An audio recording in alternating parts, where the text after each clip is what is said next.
सिद्धेभ्यः।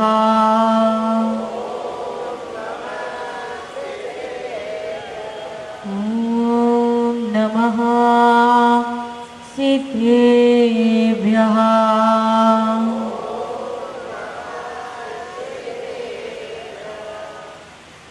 मुक्ति वधु को पाने हेतु वेश दिगंबर को धारा, रत्नत्रय की आभूषण से तुमने निज को सिंगारा।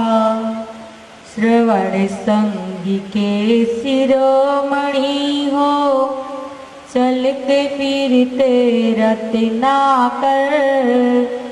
कोटि कोटि बंधन सुविकारो, मेरे गुरु सिद्धांत सागर, मेरे गुरु सिद्धांत सागर। बोले आदि तीर्थंकर 1008 से आदिनाथ भगवान की, तपस्वी सम्राट गुरुदेव आचार्य सन्मति सागर जी महाराज की, आध्यात्म योगी परम पूज्य गुरुदेव आचार्य सिद्धांत सागर जी महाराज की, अहिंसामय जैन धर्म की, उत्तम तप धर्म की,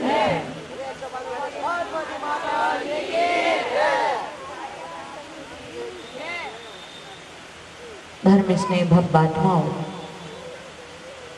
आज पर्वादि रात पर्वोषण पर्व का 7वां दिन है। जब तक 7 फेरे नहीं पड़ जाते तब तक वधू अधूरी होती है। जब तक 7 तत्वों पर श्रद्धा नहीं होता तब तक सब में दर्शन नहीं होता। ऐसे ही ये 7वां स्थान तप है। सब कुछ कर ले व्यक्ति, लेकिन यदि तप की भट्टी में तपता नहीं है, तप की भट्टी में पकता नहीं है, तब तक उसे भी निर्वाण की प्राप्ति नहीं होती है। आपका यहाँ पर आना भी तप है, मेरा बोलना भी तप है, और जो लोग उपास कर रहे हैं उनका भी तप है। लेकिन ये सारे तप तन के तप हैं। तन के तप के साथ यदि मन जुड़ जाता है तो कहते हैं वह कर्म क्षय में कारण बन जाता है। तन की तपस्या के साथ यदि मन की तपस्या जुड़ जाती है तो वह तीर्थ बना देती है, और तन की तपस्या खाली रह जाती है तो वह हमारे जीवन को तमाशा बना देती है। जब तक तपता नहीं है तब तक पकता नहीं है। रोटी जब तक तपती नहीं है तब तक खाने योग्य नहीं होती। अनाज जब तक पकता नहीं है और बिना तपे पकता नहीं है, और जब तक पकता नहीं है तब तक वो भी खाने योग्य नहीं होता है। सोना जब तक तपता नहीं है तब तक वो शुद्ध सोना नहीं कहलाता है। ऐसी ही जब तक आत्मा तपती नहीं है तब तक आत्मा भी कर्मों से शुद्ध नहीं होती है। ये आज आपका विषय नहीं है, ये साधुओं का विषय है कि जो उत्कृष्ट तप है वो आप नहीं तप सकते। वो कौन तपते हैं? साधु तपते हैं। तप 12 प्रकार के हुआ करते हैं। सबसे पहला तप होता है अनशन। कौन सा तप होता है? अनशन। ये क्या हो गया भैया बीच में माइक को? अनशन। अनशन का मतलब होता है चारों प्रकार के आहार का त्याग। अनशन का मतलब होता है विषय कषायों का त्याग। उपवास। उपवास का मतलब होता है उप यानी समीप। उप का मतलब होता है समीप। वास यानी निवास करना, यानी कि जहां पर आत्मा के निकट वास किया जाता है उसको कहते हैं उपवास, उसको कहते हैं अनशन। यदि आपने उपास किया है, यदि आपने अनशन किया है, लेकिन उस अनशन में यदि आप जल ग्रहण कर लेते हैं तो वो पूरा उपास नहीं कहलाता है। उस उपास में से 7/8 हिस्सा पुण्य कम हो जाता है, यानी कि 7/1 हिस्सा फल मिलता है यदि हम पानी लेकर के उपास करते हैं, और यदि निर्जरा उपास करते हैं तो पूरा का पूरा फल हमें प्राप्त होता है। अनशन, अनशन पहला तब हुआ करता है, यानी कि सारे वस्तुओं का त्याग कर देना। लेकिन आजकल लोग उपास करते हैं तो कैसे करते हैं? उपास करते हैं तो कैसे करते हैं? उपास तो कर लिया, कोई कैरम गोटी खेल करके अपना टाइम पास कर रहा है, कोई टीवी को देख करके टाइम पास कर रहा है, कोई गपशप लड़ा करके टाइम पास कर रहा है, तो कहती है उपास नहीं हुआ, मात्र तन को सुखाया है, आत्मा को कहीं पर भी स्वार्थ सिद्ध नहीं हुआ।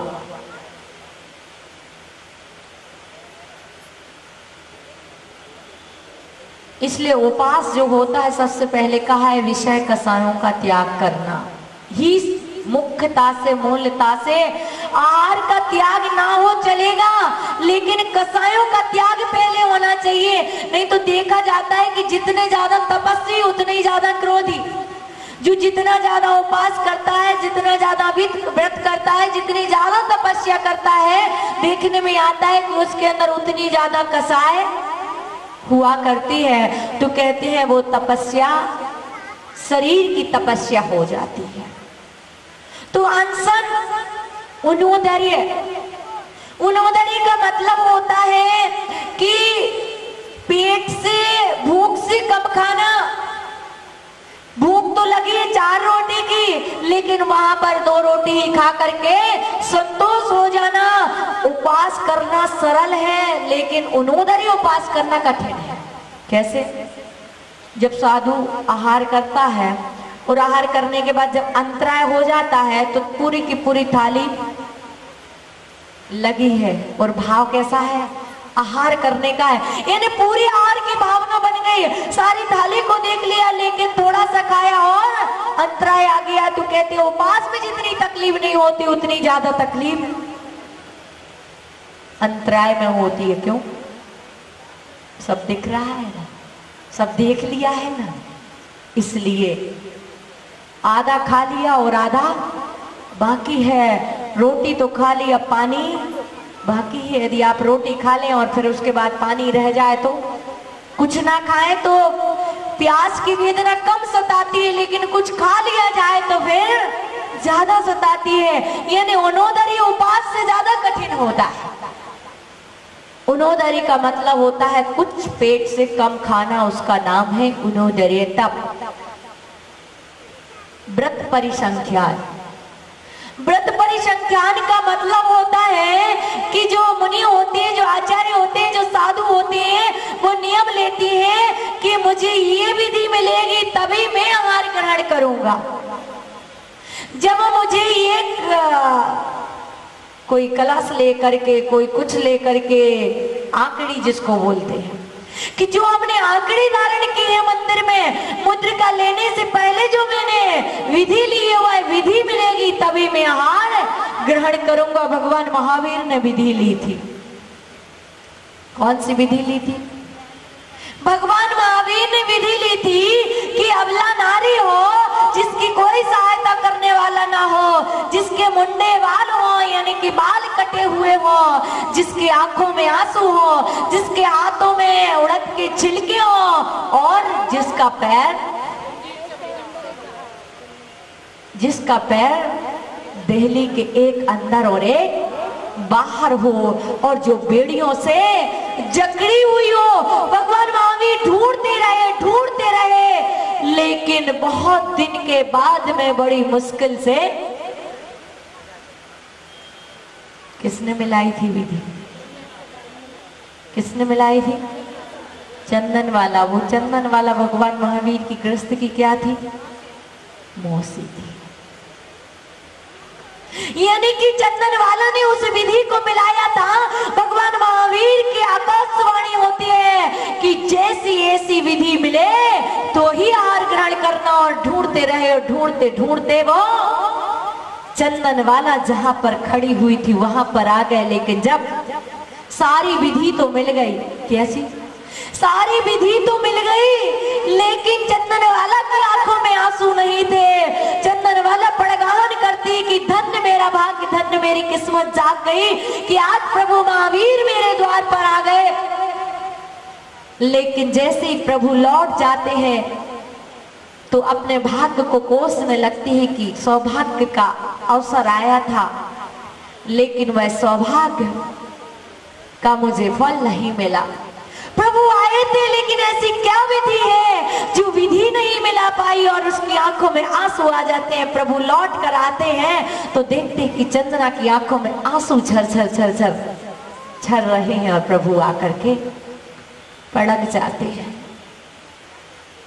भीम मुनिराज के बारे में कहा जाता है कि जब भीम मुनिराज जी जब तपस्या करने निकले, उन्होंने विधि ली कि जो मुझे भाला से पड़गाएगा और भाला से ही आहार देगी, यानी भाला की नोक से जो आहार देगा वही मैं आहार ग्रहण करूंगा। देखिए हमारे संत जो होते हैं, हमारे साधु जो होते हैं, कितनी कठिन विधियां लेते हैं और अपने भाग्य को आजमाते हैं। यदि विधि में होगा तो विधि मिलेगी, यदि कर्म में होगा तो मिलेगा, और यदि कर्म योग नहीं होगा तो सारी की सारी थाली पड़ी हुई है, फिर भी अंतराय आ जाएगा, वाल आ जाएगा, चीटी आ जाएगी। और यदि कर्म में नहीं है, पुण्य में नहीं है, तो वो मिलने वाला नहीं है। और कहते हैं कि बहुत दिन व्यतीत हो गए प्रभु को, यानी कि भीम मुनिराज को विधि नहीं मिली, और जब विधि नहीं मिली डोलते रहे, घूमते रहे, वर्षों बीत गए। कितने वर्षों बीत गए उन्हें घूमते घूमते, लेकिन विधि नहीं मिली। रानी को स्वप्न आया कि मैं भीम मुनिराज का पड़गाहन कर रही हूँ, सारी सामग्री रखे हुए हैं। उसने सुबह राजा से कहा कि हम कल चौका लगाएंगे और मुनिराज का पड़गाहन करेंगे। और सुबह जब पड़गाहन करती है, जब आहारचर्या का टाइम होता है, पड़गाहन करती है, और जब पड़गाहन करती है भीम मुनिराज लौट जाती है, विधि नहीं मिलती है। लेकिन मन में विचार आता है कि अरे हो ना हो के मुनिराज की विधि किसकी हो, भाला जो होता ना गधा हनुमान का, उस भाले की हो, मैं भाला लेकर आती हूँ। तो राजा कहता है कि भीम मुनिराज ने तो इतने दिन से उपास कर रहा है, विधि नहीं मिल रही, तो उन्हें तो समझ में आएगा कि उन्हें गर्मी चढ़ गई होगी। अरे तू तो दिन में 4 बार खाती है, तुझे गर्मी कैसे चढ़ गई, तू पागल तो नहीं हो गई है? अरे कोई महाराज है भाले की विधि लेता है क्या? कोई महाराज भाले की विधि लेता है? बोले कुछ भी हो, मैं तो भाला लेकर आती हूँ। और अंदर जाती है और भाला जैसे ही पड़गाहन के लिए रखती है कि वे मुनिराज आकर के सामने खड़े हो जाते हैं। और जब सामने आकर के खड़े हो जाते हैं, पड़गाहन हो गया, पूजन होगी, प्रक्षाल हो गया, आहार भी चालू हो गया, लेकिन भीम मुनिराज जल ही जल लेते जा रहे हैं। इतने दिन का उपास और जल ही जल लेते जा रहे हैं। क्या कारण है, क्या बात है? तो रानी के मन में ये विचार आया कि हो ना हो मुनिराज की विधि भाले से ही लेने की हो। और उसने उस भाले को उठाया और उसमें जैसी गिलास अंदर डाल करके, और जैसे ही उस भाले से गिलास दिया तो मुनिराज ने गिलास लेना प्रारंभ कर दिया। यानी कि ये दिव्य योग होता है। जब मुनि की परीक्षा होती है और जब परीक्षा में पास हो जाता है तो उसकी विधि मिलाने के लिए देवता आ जाते हैं। और ये बुद्धि किसने दी? कोई रानी की इतने दिनों से बुद्धि क्यों नहीं आई? अरे किसी देव ने आकर के स्वप्न दिया होगा और स्वप्न में विधि दर्शाई होगी, बताई होगी, तब जाकर के वो विधि मिली। ऐसे आचार्य शांति सागर महाराज के जीवन की घटना आती है कि शांति सागर महाराज ने विधि ले ली कि जब तक बैल जो होता है, सांड जो होता है, गुड़ की ढेली जो होती है, वह अपने सिर पर यानी कि सींग में फंसी हुई दिखेगी। जिस चौके के पास में, उस चौके में मैं पड़ दूंगा। बहुत दिन व्यतीत हो गए, विधि नहीं मिली, लेकिन पता नहीं महाराज जैसे आहार के लिए निकले, इतने दिन के उपास चल रहे थे और भीड़ इतनी हो गई थी, इतनी हो गई थी। उस भीड़ में एक सांड आया और भीड़ जब उस सांड को भगाने के लिए आगे बढ़ी, ज्यादा जोर शोर हुआ, हल्ला हुआ, तो जैसे ही वो सांड दौड़ लगा करके भागता है कि एक गाड़ी जा रही थी आगे आगे, उस गाड़ी में गुड़ की ढेलियां रखी हुई थी और उसे सांड दौड़ता हुआ गया और उसने जैसे ही उसमें गाड़ी में रखी हुई जो ढेली थी उसमें सिर मारा और सींग में वो ढेली, छोटा सा टुकड़ा जो गुड़ का था वो उसमें फंस गया। और कहते हैं कि जहां पर लोग पड़गाहन करने खड़े थे वहीं मुनिराज पड़क गए। तो लोगों ने कहा महाराज यही सामग्री तो हम रोज रखते थे, लेकिन आप पड़कते नहीं थे, आज कैसे विधि मिल गई? क्या विधि आपने चेंज कर ली? बोले नहीं, विधि मैंने चेंज नहीं की। अरे वो जो सांड आया था, मेरी विधि थी कि जिस सांड के सींग में गुड़ लगा हुआ होगा वहीं मैं पड़ूंगा, और तुम्हारे चौके के सामने उस सांड के सींग में गुड़ लग गया और मेरी विधि मिल गई। और पता चला कि थोड़ी देर के बाद उस सांड को ढूंढा तो वो सांड कहाँ गया कोई पता नहीं। यानी कि व्रत परिसंख्यान इस प्रकार से विधि लेते हैं हमारे संत। कोई कलश की लेता है, कोई व्यक्ति विशेष की लेता है कि हम इससे ही पढ़ेंगे, कोई किसी वस्तु की विधि लेता है।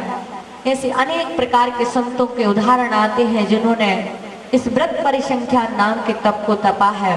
कोई ना कोई विधि जरूर लेकर के संत जब मुद्रिका लेकर के निकलता है तो विधि लेकर के निकलता है, अपने भाग्य को आजमाता है कि मेरे भाग्य में होगा तो मिलेगा और नहीं होगा तो नहीं। रस परित्याग, एक रस परित्याग नाम का तप होता है, यानी कि सामग्री तो सब कुछ है लेकिन फिर भी उनमें से रसों का त्याग कर दिया। किसी ने घी का त्याग, किसी ने दूध का त्याग, किसी ने नमक का त्याग, तो किसी ने शक्कर का त्याग। इस प्रकार से अपने इंद्रियों को वश में करते हैं, त्याग वृत्ति को अपना करके रसों का त्याग कर करके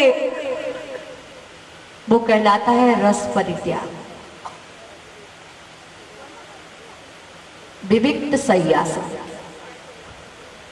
अनेक प्रकार के आसनों को लगा करके तप किया जाता है।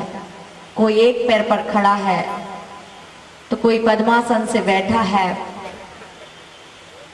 अनेक प्रकार की कोठरियों में जाकर के साधना करना, अनेक प्रकार के आसनों को लगा करके तप करना, ये विविक्त सय्यासन नाम का तप होता है। काय क्लेश, काय क्लेश तप का मतलब होता है कि काय को कृश करना, अनेक प्रकार की तपस्या करना, जंगल में जाकर के नदी के किनारे तपस्या करना, वृक्ष के नीचे बैठ करके तपस्या करना, यानी कि अपनी काया को तप के माध्यम से कृत करना। लेकिन मात्र काया को कृश करने से कर्मों का क्षय नहीं होता, काया को कृश के साथ में कर्म क्षय की भावना जहां पर होती है वहीं पर कर्मों का क्षय होता है। तुम्हारे संत जो होते हैं, साधु होते हैं, वो काय क्लेश नाम का तप करते हैं। बाहुबली भगवान, बाहुबली भगवान ने काय क्लेश नाम का तप किया कि शरीर से कोई मोह नहीं, शरीर से कोई ममत्व नहीं, खड़े हो गए। कितने वर्ष तक खड़े रहे? 1 वर्ष तक खड़े रहे। 1 वर्ष का अनशन किया था भगवान बाहुबली ने। बेले चढ़ गए, घोंसले बन गए, पापी सर्पों ने बिल बना लिए। ये कहलाता है काय क्लेश। काय से किंचित मात्र भी मोह नहीं है, मात्र आत्मा का ही जहां पर ध्यान होता है वो कहलाता है काय क्लेश। इस प्रकार से ये बाह्य तप हुआ करते हैं। प्रायश्चित ये अंतरंग तप है। गलती हो जाना और गलती का प्रायश्चित नहीं करना और प्रायश्चित करना ये भी एक तप है। बहुत सी बार ऐसा होता है कि हम गलती करते हैं, भूल होती है और प्रायश्चित जो मोटा मोटा होता है वो तो बता देते हैं, लेकिन जो सूक्ष्म दोष होते हैं उन दोषों को हम छिपा लेते हैं। तो सूक्ष्म दोषों को भी बताना और स्थूल दोषों को भी बताना और उन दोषों को गुरु के सामने प्रकट करके उनका प्रायश्चित करना, ये प्रायश्चित नाम का तप होता है। विनय आज हर व्यक्ति झुक नहीं सकता। हर व्यक्ति हर किसी के पास झुक नहीं सकता। यदि झुकता है तो निश्चित मान करके चलना अंतरंग से कोई हलचल हुई है तभी जाकर के वो झुका है। हर किसी के सामने झुक नहीं सकता। यानी झुकना भी, विनय करना भी क्या है? तप है। वैयावृत्ति, वैयावृत्ति से दो को लाभ होता है। एक तो करने वाले के लिए लाभ होता है और करवाने वाले के लिए लाभ होता है। आप हमारे पैर दबाएंगे तो हमें भी साता होगी और आपके लिए भी उसका पुण्य मिलेगा। तो 12 तपों में एक तप ऐसा है जिसमें दो को पुण्य मिलता है।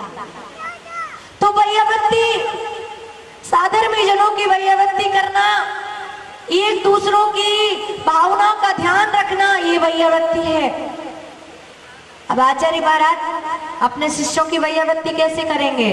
तो कहते आचार्य महाराज अपने शिष्यों की ऐसी वैयावृत्ति करते हैं कि एक दूसरे जो साधक हैं, जो साधु हैं, उनकी साधना में किसी प्रकार से विकल्प ना आए, निर्विकल्पता पैदा हो। इस प्रकार से चर्या को करना, उनकी चर्या को करवाना, ये क्या कहलाती है?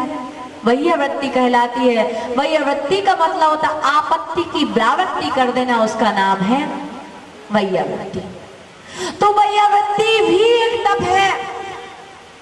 स्वाध्याय, स्वाध्याय का मतलब होता है स्व अध्याय। स्व अध्याय यानी अपनी आत्मा का अध्ययन करना ही स्वाध्याय है, ना कि पेजों को पलटना स्वाध्याय है। पेजों को पलटने से आत्मा का कल्याण नहीं होता, बल्कि अपने परिणामों को पलटने से आत्मा का कल्याण होता है।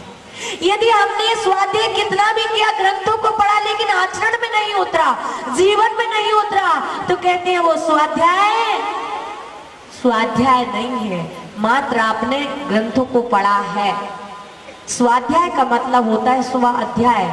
अक्सर होता है जितने ज्यादा बड़े बड़े पंडित होते हैं, ज्ञानी तो बहुत होते हैं, लेकिन कभी दीक्षा नहीं लेते, बहुत कम। जैसे